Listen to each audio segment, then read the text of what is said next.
Ladies and gentlemen, my name is TotalBiscuit. I'm here to ask and answer one simple question. WTF is Thief? Well, it's not Thief the Dark Project that came out in 1999. You could be forgiven for mistaking it, of course, considering there's this annoying trend right now to just name the game name, when there's already been games with the same sodding name.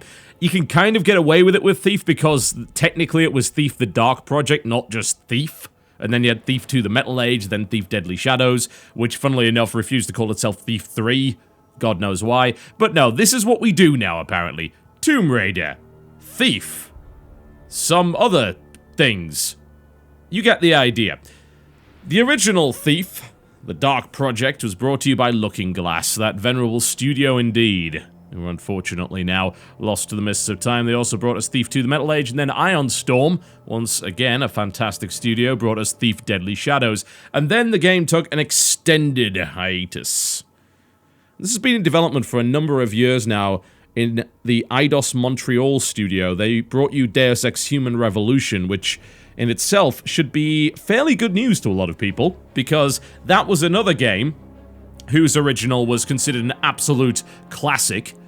I wouldn't call it genre-defining, because Deus Ex didn't necessarily define a genre as it did simply create its own, and then, honestly, after that, not all that many games really did a great job of aping it. But Thief the Dark Project is considered a game that defined the stealth genre. You know, it's an incredibly good game. It stands up to this very day. You can even buy Thief Gold on GOG and play it. And it's rock hard, by the way. It's a true stealth game. So, when Thief came along, a lot of people had their doubts, and I certainly don't blame them. The development process for this game has been tumultuous. That would be a kind way of putting it, I think. A lot of nonsense has been going on with it. Huge amounts. A lot of changes. There was a huge amount of negative criticism aimed at previews of the game. Came out in the middle of last year when people saw a rooftop chase sequence and hated it. And also, they saw things like XP for headshots. What you're going to see today is the final version of Thief. And I'm happy to report that I think quite a lot of the problems may very well have been resolved. Let's have a look at the options menu. If you're new to my series, this is what we do. We're a PC-focused channel. That means we focus on the options menu before we go into the gameplay. If you don't want to see that stuff, if you don't want to know how good or bad the PC port is, then please, by all means, click the annotation on the screen right now to skip right to the gameplay. Those other members of the so-called PC gaming master race, watch on. Alright, good news on the options menu front. Very good news indeed. Head over to the graphics options and you will see a bevy. It's a cornucopia of wonderful, wonderful options. Some stuff I haven't even heard of before, like parallax occlusion mapping. I'm not sure if this is the first game to do it. I'm pretty sure some mods have used this. But parallax occlusion mapping, to put it very, very simply in layman's terms, is a technology that allows surfaces to look more 3D. Yeah, from various different angles. So, if you've ever seen in certain 3D games a brick wall that just looks like it's bricks painted on the side of a box, well, parallax occlusion mapping is designed to try and resolve that, and it's useful on things like cobblestone streets and stone walls. SSAA is available, and you can turn that off if you wish. I know a lot of people do not like screen space ambient occlusion. The effect is something that some people dislike. You can turn it off. FXAA on contact hardening shadows. These shadows are good, folks, so if you have the tech for it, I suggest you leave that on. Tessellation, a little bit more detail on the models. Shadow quality, texture quality, this can all be messed around with in the launcher prior to launching the game or done in-game. Field of view slider goes all the way up to 110. Glorious. Absolutely glorious. Definitely what you need. A lack of field of view slider in a first-person sneaking game, very bad idea. I've got mine a little higher than I usually do. Usually I shoot for about 95 to 100. I'm a bit higher here because when you crouch, it slightly narrows the field of view. So, in my opinion, take what you usually go for, add 5 degrees onto it, because you're going to lose a little bit when you crouch, and it's a stealth game, so you're going to spend a lot of time crouching. Yeah, good graphics options menu. It's got pretty much everything I could possibly desire. If we head on over to the other menus, we will notice also some fairly good things. Full screen on and off, and borderless window mode, that being exclusive full screen. Very nice option to have. You don't see it in too many games, it should be there, and, well, it's a sign of a good port if you've got it. Stereoscopic 3D for the 3 people that can use it. VSync, triple buffering, of course, and your resolution options and refresh rate here as well. 120 Hz the game will run at whatever you set that to. So if you have a higher Hertz monitor, like 144, I believe you can run it at 144. Mine's 120, so I run it at 120, obviously. So that's wonderful too. Audio sliders, everything you could possibly expect here. Mixing preset, I did set this to headphones because I found that in certain cutscenes, the volume mixing between music and Garrett's voice more often than not, as well as Orion's voice, seemed to be a little lower in the mix than they should be. Now, you could mess around with it using these sliders here, but by default it should be right, so I'm not really sure what's going on with that. And we've left subtitles on. You can even turn Garrett's voice off if you like. Now, Garrett's voice actually acts as a bit of a hint system and tutorial system, as well as obviously giving him that inner monologue, so if you don't want that, you can turn it off. Personally, I think the voice actor, while not the original, is really quite good at what he does. Controller, this is obviously for your controller if you want to use that. I wouldn't, there's no reason to. Mouse and keyboard is the way to go. Far as I know, there's no mouse acceleration. If there is, I haven't noticed it. It must be very subtle. Mouse control feels really good. Default sensitivity feels really good. Keyboard mapping, you've got 2 sets of keys available for each button in the game, which is phenomenal. Absolutely love that. Very good to have that option. Can be very useful for a wide variety of people. And then, the only problem I think I've got with the controls is that they elected to combine a couple of them. Climb, jump, and swoop are all sort of combined to the same button, which is a little pointless. I don't really like it when games do that. It's usually a sign that the console version ran out of buttons, so they had to combine some actions. I don't think it's really affected me in the game at any point, because generally speaking, you don't do any of these three things kind of at the same time, so I haven't had any context-sensitive problems, but it's a little annoying nonetheless. Outside of that, it's all pretty much what you would expect, and also separate keys for every single arrow type in the game, which is just lovely. No weapon wheels or anything like that, you don't have to worry about it. Huge amounts of buttons, quick save and quick load in there as well. Is that not delicious? Well, it kind of gets better. So they've put some customization options in for the HUD as well. You can turn a lot of these on or off. Now, I've got them all on for the purposes of demonstration here, because I want to show you kind of how many helpers the game has, and then you can figure out whether or not you actually want to turn them off. Most of them are on by default, not all of them, I've got to say. We're going to, again, leave them on for the purposes of demonstration. You could even turn your light gem off if you want, which is kind of crazy. And obviously the light gem has been a staple of the Thief franchise for a while. And I just love this as well. Timed fade and off, and of course always on for all of this. This is lovely. This is a nice piece of HUD design and just a little bit of understanding that not everyone wants to play the game the same way, and you don't have to have all this stuff on the screen at any given time. You can have it fade out when it's not relevant, so you get a full field of view, and it helps with the immersion as well. So this is just excellent. Really love this. Alright. There you go. Very impressive options menu, which should be indicative of a good port, and I'm happy to say it's not only a good port, it's a fantastic port. And I'll talk a little bit more about the performance as well as the high-spec tech options once we get into the game and I'm able to show you some of the wonderful lighting effects. Now, before I go in, I'd like to show you one other piece of customization, and that is difficulty customization. So, as I said, this game has had a huge amount of criticism leveled at it. Massive amounts. And I will talk about some specific mechanics when I get into the game, but it seems to me like Eidos-Montreal actually did listen. And this is why. So, we're going to go to new game here. So, you've got your 3 default difficulty levels.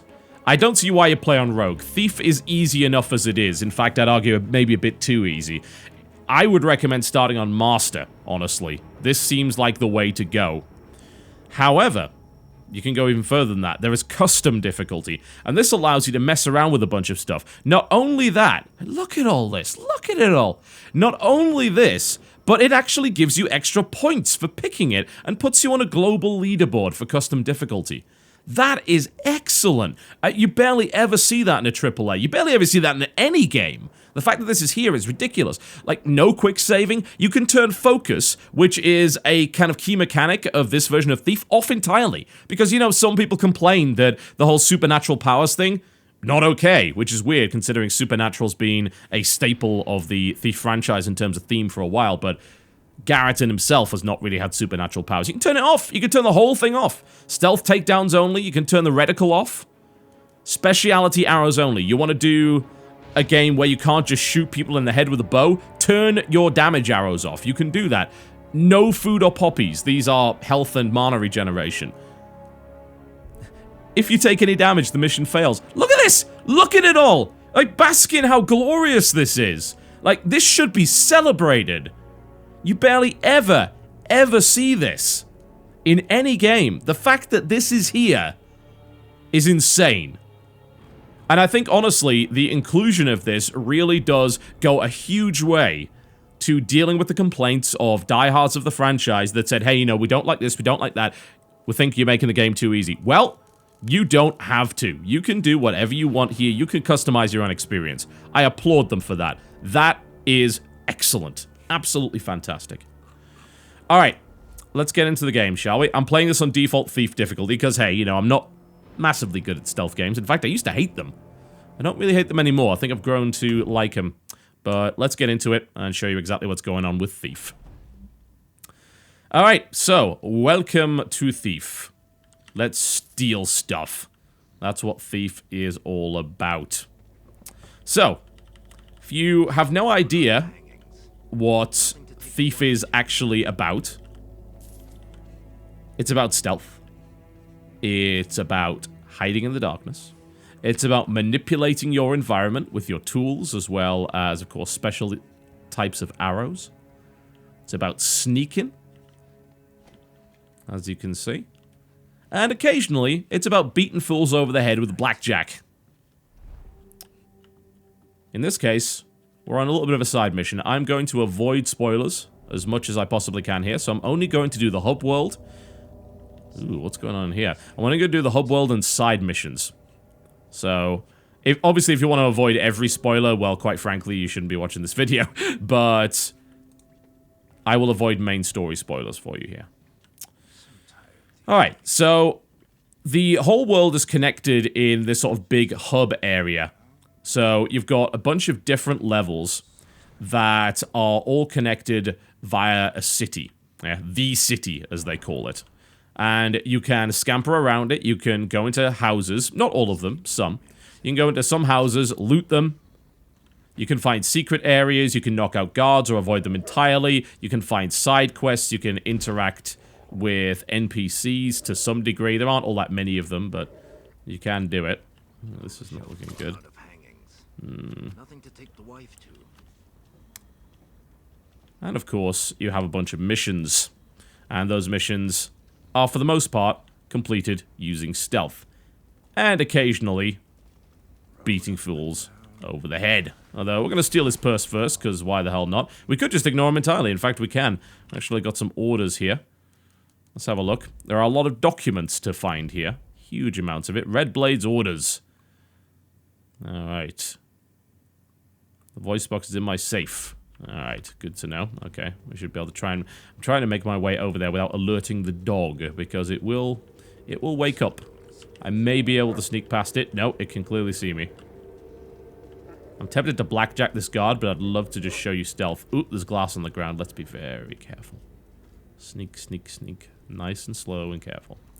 The stealth system works in a fairly similar fashion to the previous games, in that keeping to the shadows is a very good way indeed of not getting caught. It's pretty much required. You are not going to get through this game without stealth. That is fairly unlikely. There is so-called predator option. Oh, bollocks. I've been detected. That probably means I'm going to die. I don't know. It's one guard. I should be okay. Oh, no. He hasn't seen me yet. Maybe I can attract him over there with another arrow. Nope, that's not going to work. Okay, okay. I guess we're going to have to fight him. Well, you might be wondering where the sword is. Well, there isn't one. There is no sword in this game whatsoever. You have your blackjack, which is not particularly effective at fighting, I've got to say. But we're going to beat him down. There we go. It's just one guard. We took half our health damage from a single swing there, which was pretty nasty. I was hoping to be able to ghost my way through here, but evidently not. So, the stealth system is robust, but there are risks. You can't really just sit there picking a lock in the light without expecting people to find you. Now, what you can do is, of course, deal with the lights. So, do I have a water arrow? Oh, I'm out of water arrows. That's unfortunate. You can use various different types of utility arrows to do things like douse flames, ignite oil patches, use noxious gas to, say, stun an opponent, or put a dog or a bird to sleep. And dogs and birds are real pains in the arses. They detect you very easily. They can, of course, smell you. You also have a new move called Swoop, which allows you to move from shadow to shadow very quickly. It's, you know, it is a fairly interesting idea. That was a swoop there, by the way, as you can see. It's almost like a mini sprint. It reminds me, actually, of the blink effect from Dishonored, only, of course, it's not magical. You can swoop from shadow to shadow, and it also allows you to move an awful lot faster when you're crouching down, which would be 95% of the game. Oh, almost got detected there. Let's be careful. Oh, there's so many things to steal. I want them. But I'm going to have to be very careful. I cannot put out that light over there, so... Oh, please don't come here. Whew. Watching those shadows. There we go. See if we can swipe a few things without being noticed. There we go. Lovely.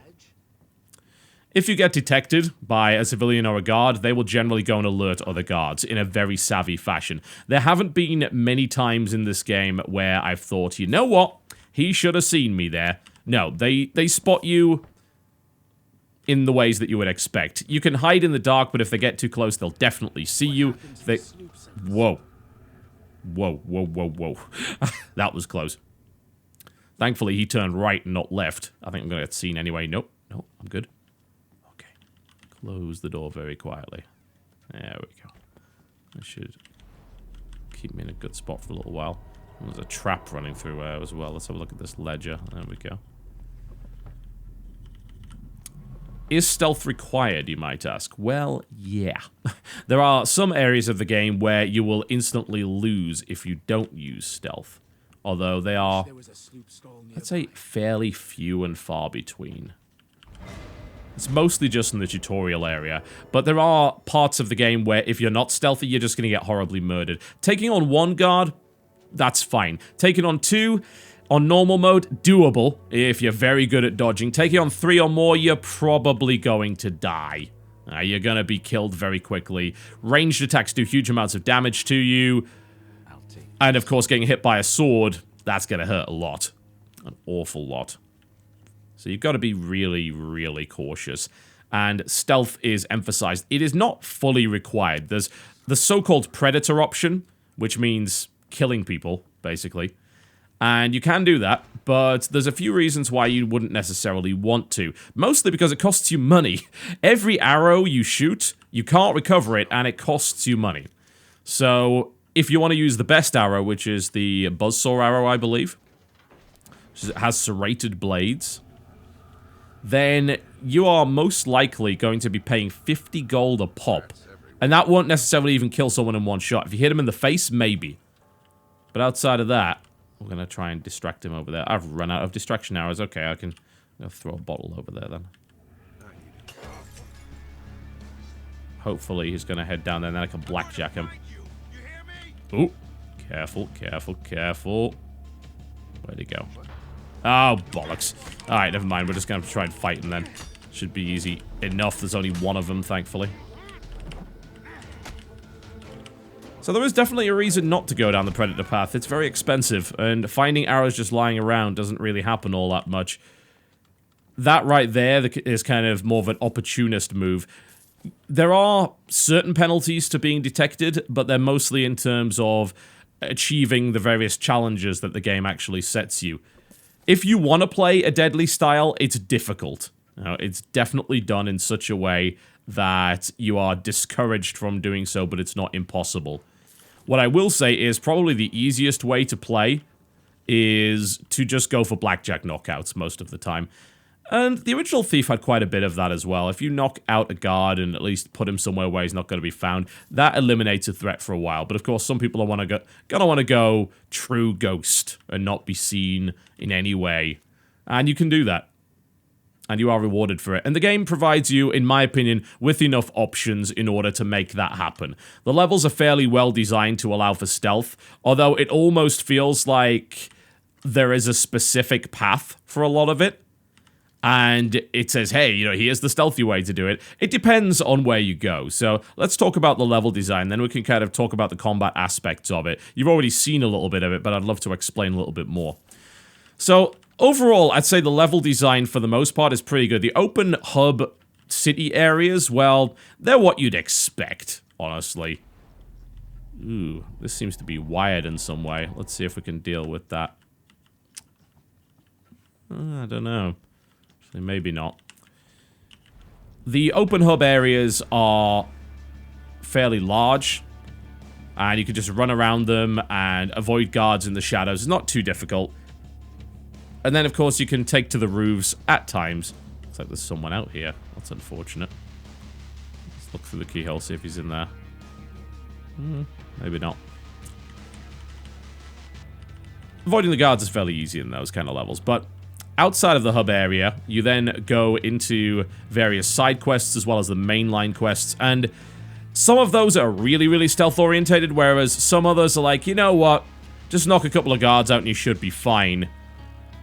The brothel area is probably one of the better ones. It's really nicely designed. You can sneak around pretty much any direction, and you also get to hear and see some fairly sordid and hilarious things. Some deliberately hilarious, some not so much, but they did a really good job of world building with that. And, oh. Wow, insta-death. Good lord. I thought it was wired. I was just trying to find a way to cut it. I do have wire cutters, but I guess I failed miserably to do that one. Jeez. Well, that was unfortunate. Good lord. Oh well.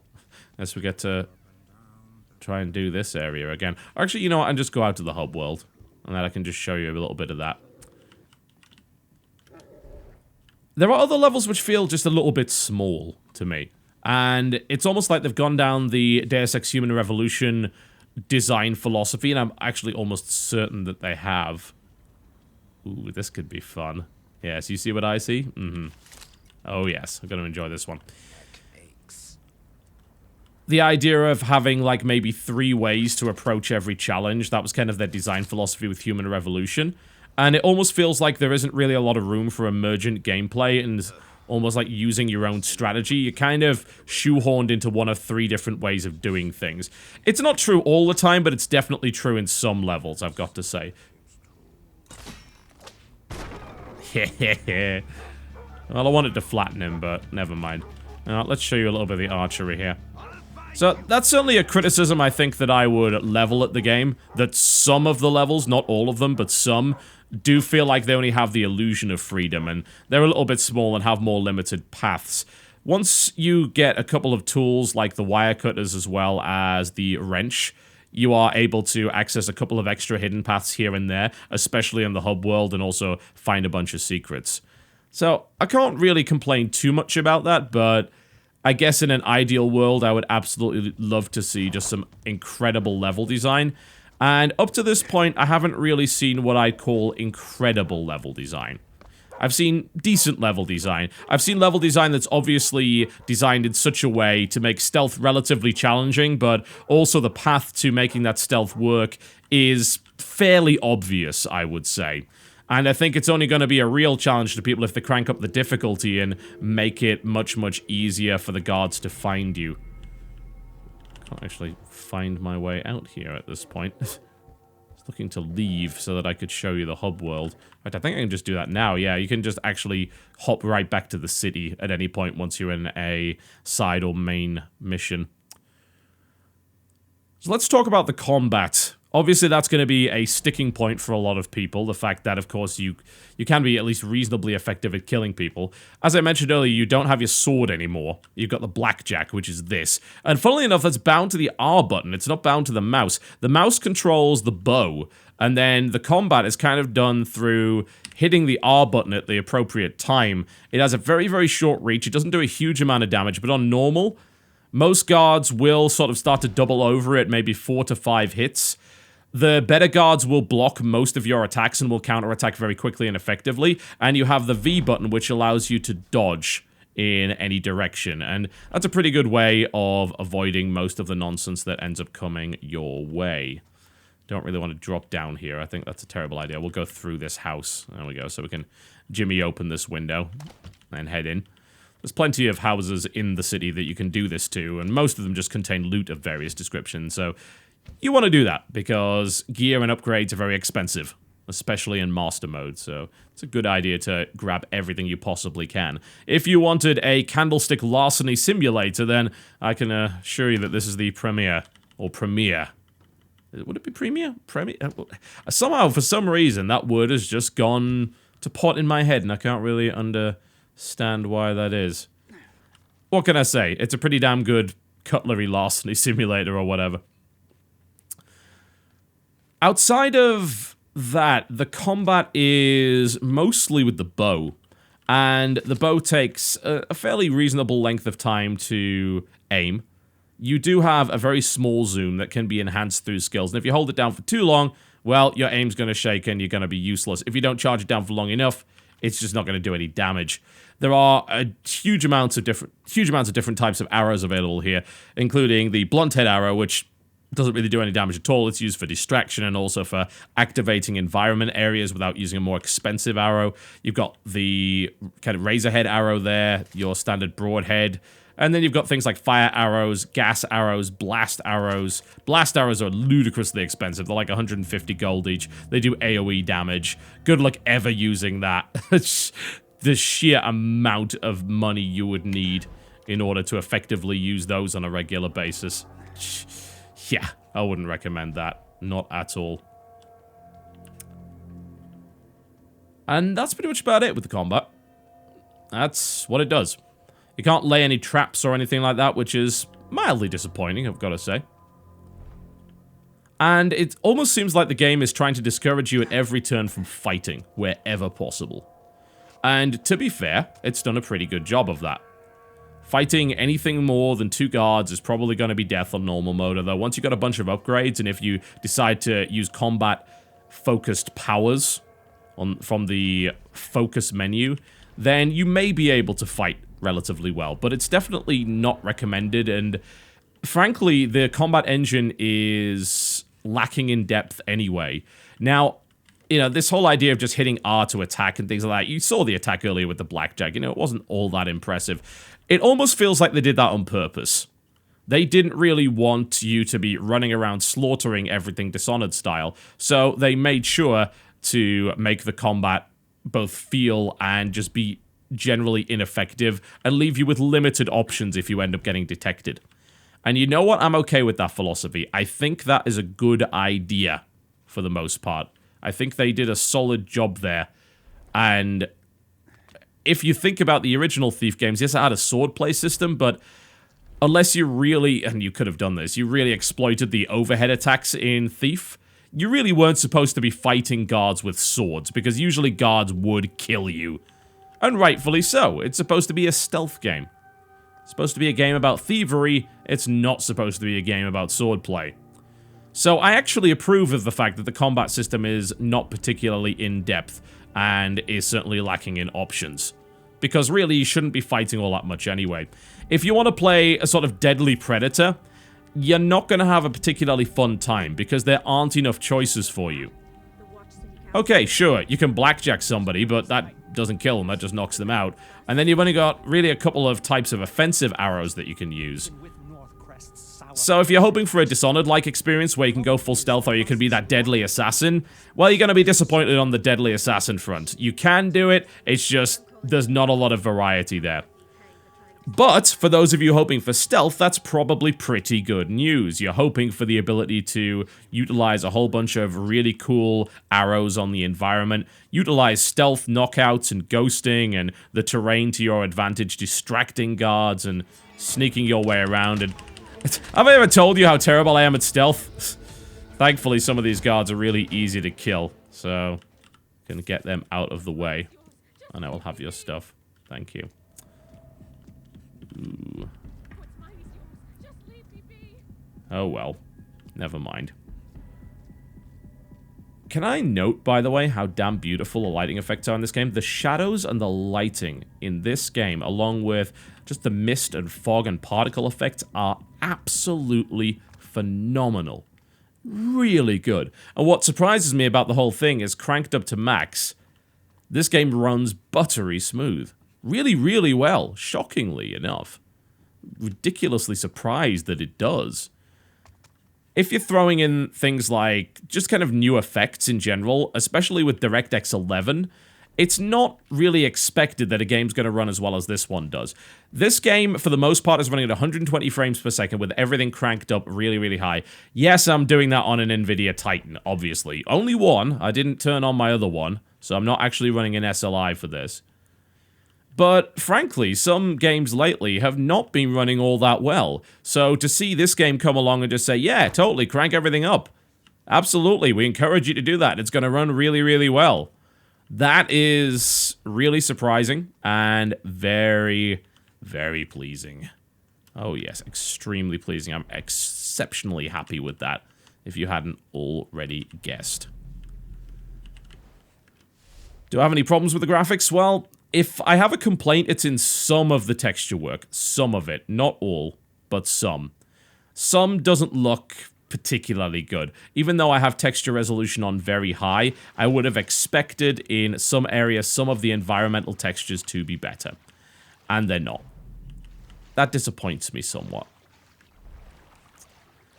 I think ever since seeing the texture work on Crysis 3, or some of the really good mods for Crysis 2, and even Crysis 3 actually, you know, they cranked it up even higher than that. I've been desiring these really high resolution textures that don't look muddy and horrible, but it doesn't seem like that's a high priority for a lot of developers these days, which is a little bit sad, I've got to say. Oh, never mind. It still looks, for the most part, really good, and of course it benefits from the fact that it's dark, and that the lighting and the general diffusion and the way that light plays on the various textures and the way that shadow plays on the various textures and terrain looks so damn good that I think I can forgive it for not having really high texture resolution. For the most part, I'd say the game looks really nice. Incredibly so. And just the overall design is very gloomy, very dark, the way that I would expect, and that just makes the lighting effects all the more damn beautiful.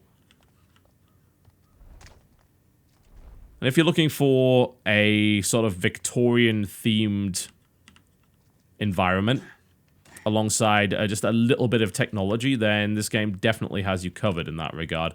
No doubt about that.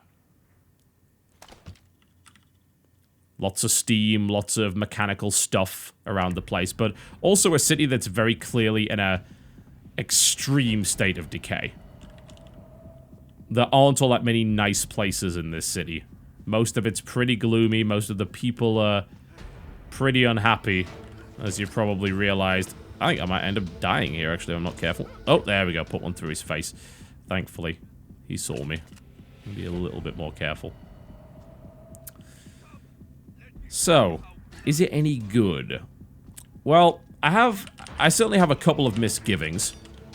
One of the misgivings is that even 6 hours into the game, the enemy variety is very low. Like, there's basically only two types of enemies for the first 6 hours. Guards with swords and guards with bows. And that's it. I was expecting a little more. You know, you'd think you'd put some variety in. From what I've heard, there is a little bit more later on. But really, for 6 hours, only two types of enemies is not really that good. So I was hoping for something more than that, particularly considering games like Dishonored have a reasonable variety of enemies that all have different abilities. Guards are guards, don't get me wrong.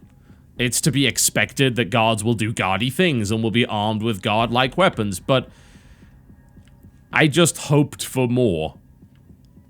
Even when playing a stealth game, it's nice to have different kinds of enemies. And I suppose... Oh man, he's gonna give me away to the watch. I have to go deal with him. I suppose you could argue that the dogs and the caged birds count as enemies to your stealth playthrough, and yeah, they do. They're certainly enemies to your stealth, don't get me wrong there. But, yeah, I'd like to see a little bit more enemy variety there. what I also pointed out earlier about sort of being stuck to a particular path, like it almost felt like they figured out all the paths for you and then presented you with the options, becomes particularly true when you deal with things like rope arrows. Now, rope arrows in the original Thief games allowed you to attach to pretty much any wooden surface, which allowed you to make your own path. Now, this game does not allow you to do that at all. It only has a couple of hard points that you can attach a rope to. Rather disappointing, to say the least. And again, that does play into what I was saying about this feeling that the game wants you to go down certain paths and that it's maybe a little bit more linear than it needs to be. I think some of the level size plays into that as well. This hub is huge. Admittedly, there's quite a few loading screens involved, although they are very, very quick. But the hub area is really big, and you've got quite a lot of freedom with the rooftops. But some of the missions, there's not as much stealth and there's not as much freedom as I would like. It almost feels like I'm being railroaded down a particular corridor. But I've got to say, for every mission that feels like that, there's also a mission where I look at it, it's like, oh, look, there's a big open courtyard. Look at all these different ways that I can take. Or there's a big open house, and I'm just going to spend an hour ransacking it. And the game never punishes you for spending a huge amount of time ransacking stuff. It really doesn't. Now, I mentioned that chase across the rooftop. Now, I believe they actually claimed they were getting rid of that in that form, and I think they did get rid of it in that form, but it is still in the game, unfortunately. It does only last for about a minute, but it definitely feels out of place. Like, hugely out of place. It doesn't need to be there. I'm not sure why they bothered to put it in there, and there is perhaps an overuse of cutscenes where I wouldn't expect there to be cutscenes. It's mostly because it seems like they want to force narrative and character interaction on you when you yourself don't necessarily want to be involved in it. A lot of it is ambient, and I like that. You hear a huge amount of great conversations, and this really plays into how strong an effort I think they've put out for the actual world-building aspect of this title. Because you hear a huge amount of conversations about what's going on, particularly in the missions. You hear a lot of stuff that's very useful, and also sometimes very funny. If you want to go to a mortuary and hear a gigantic conversation about cock rings, this game has got you covered, don't worry. This is probably the only game in which I think I've heard a very detailed description and argument about cock rings and various euphemisms for the penis. Yup, it's in here. This game doesn't mess around when it comes to dealing with some of the more sordid aspects of a world like this, and the brothel area in particular has, well, quite a lot of stuff that you may or may not wish to forget. Let me put it that way. But a lot of those conversations are very funny, and it really helps build the sense that you are in this low-down, dirty, seedy world where everyone's a bad person, but everyone's also just kind of trying to get by. It's almost a hopeless cause. So you can kind of forgive them, you know? You can forgive them for being terrible people because it's a terrible world, and that's the only way you can really survive in it. So I like that aspect a lot. So yeah, for every level where you feel restricted, I think there's another that feels an awful lot better. So I'll kind of give them credit for that one. Now, bugs-wise, I have noticed a couple of things that have got on my nerves. The worst bug is, I think, at the Shady Vendor, not the one I just went to, but the other one. The game generally forces you into 4:3 resolution after you go out of that screen. It's an obvious bug. It doesn't fix unless you reload the game, which is extremely annoying. It also happens on a couple of other things, including some of the shorter cutscenes, which inexplicably display at 4:3 for no goddamn good reason. And I don't know what the hell's going on with that. They need to fix it. There's also some weird stuff with the NPC chatter from time to time outside in the hub world. I've not noticed this in main missions, but in the hub world, you get a lot of repeated chatter. Some stuff overlaps, and there's also repeated chatter in places where you shouldn't have it. Like, you're inside a big stone building underground, and yet you clearly hear chatter that you heard on the street level, clear as day, like it was in the same room as you, which is really odd. I'm not sure what's going on with that. Like, the NPC barks and chatter seem to disrespect walls, which is pretty stupid. Okay, I think we're all right. Yeah, I'm going to, don't worry, you can bog off. I'm tempted to throw a bottle over there, but I think, yeah, I don't think he's going to come around here. We should be okay. Ooh, we just got into shadows in time.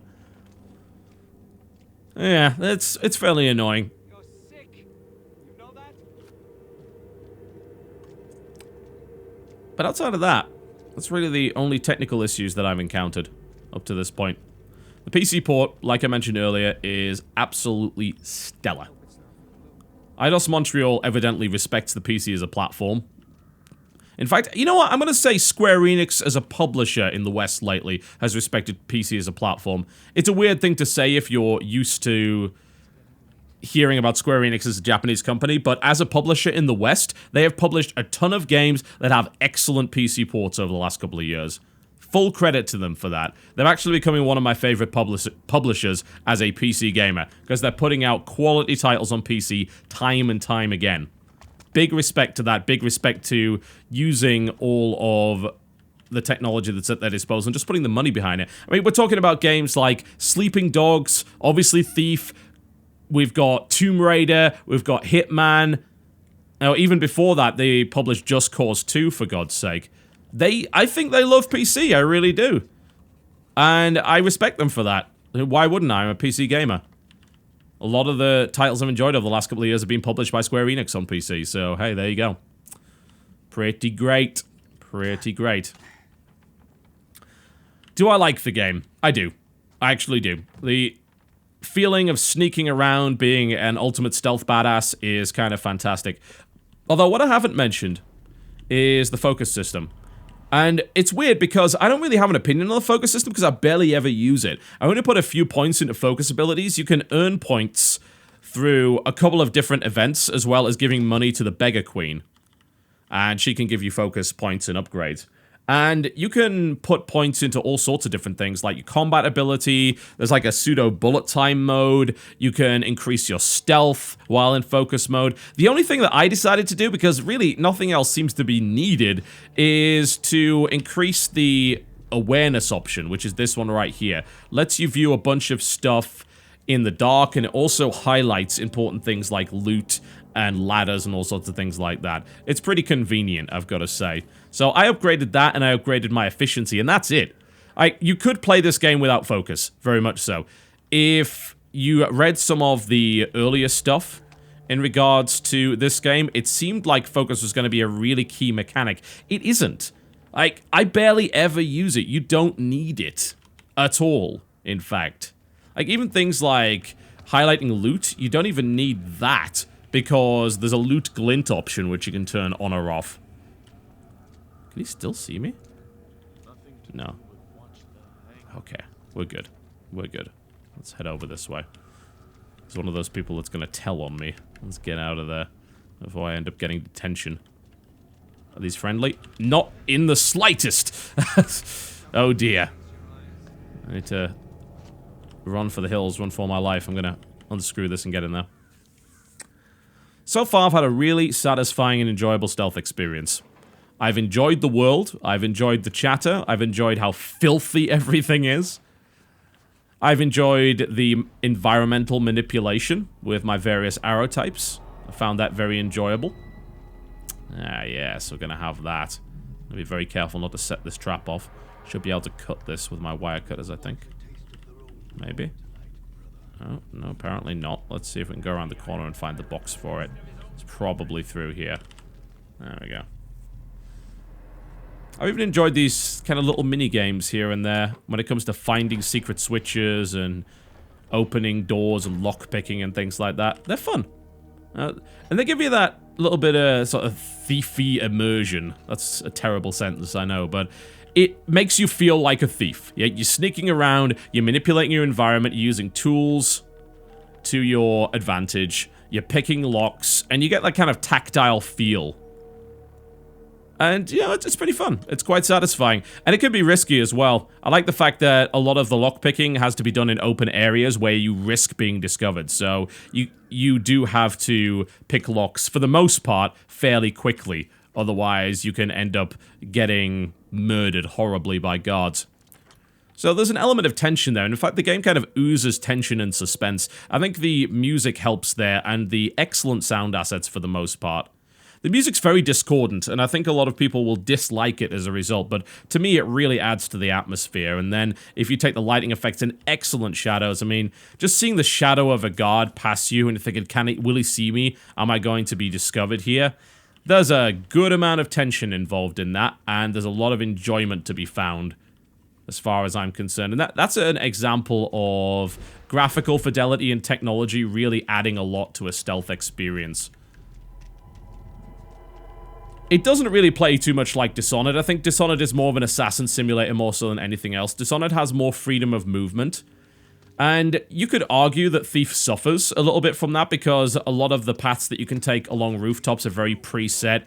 Like, there's nodes which you can use your claw on, there's nodes that you can use your rope arrows on, and so on and so forth. So you've got to spend a lot of time on the ground, but honestly, considering you're trying to be stealthy and avoid detection, not being able to run on the rooftops and instantly teleport behind people, I think probably suits the series a little bit more. Even though you have supernatural powers, they're used to augment your existing abilities as a master thief, not to make you a wizard.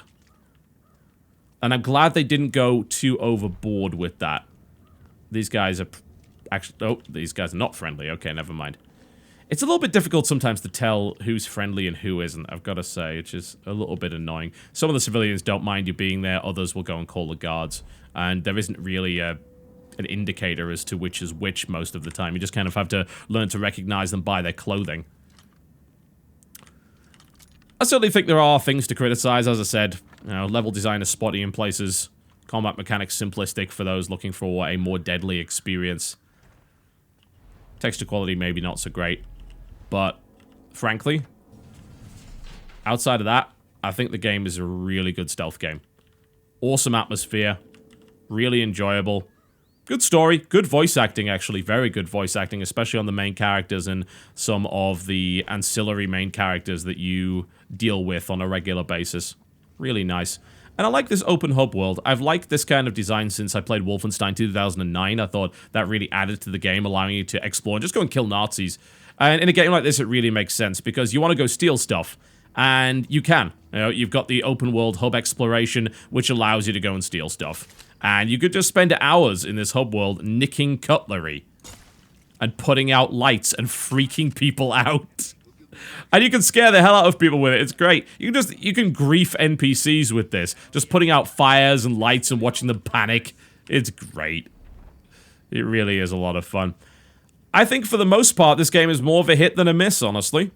There's definitely parts to criticize, but it is a fantastic PC port with excellent difficulty customization. Ludicrously good, in fact.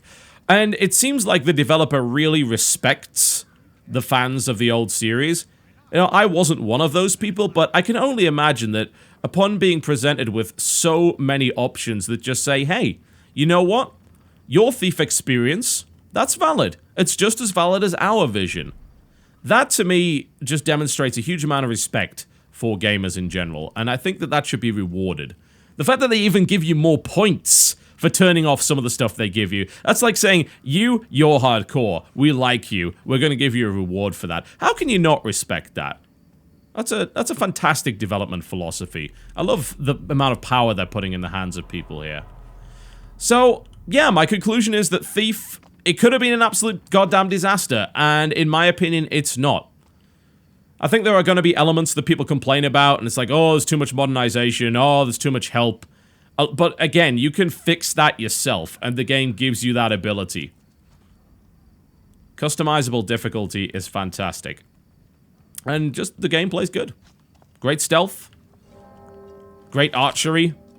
Lots of sneaking. Lots of stealing cutlery. That's what you want from a Thief game, right? I hope so.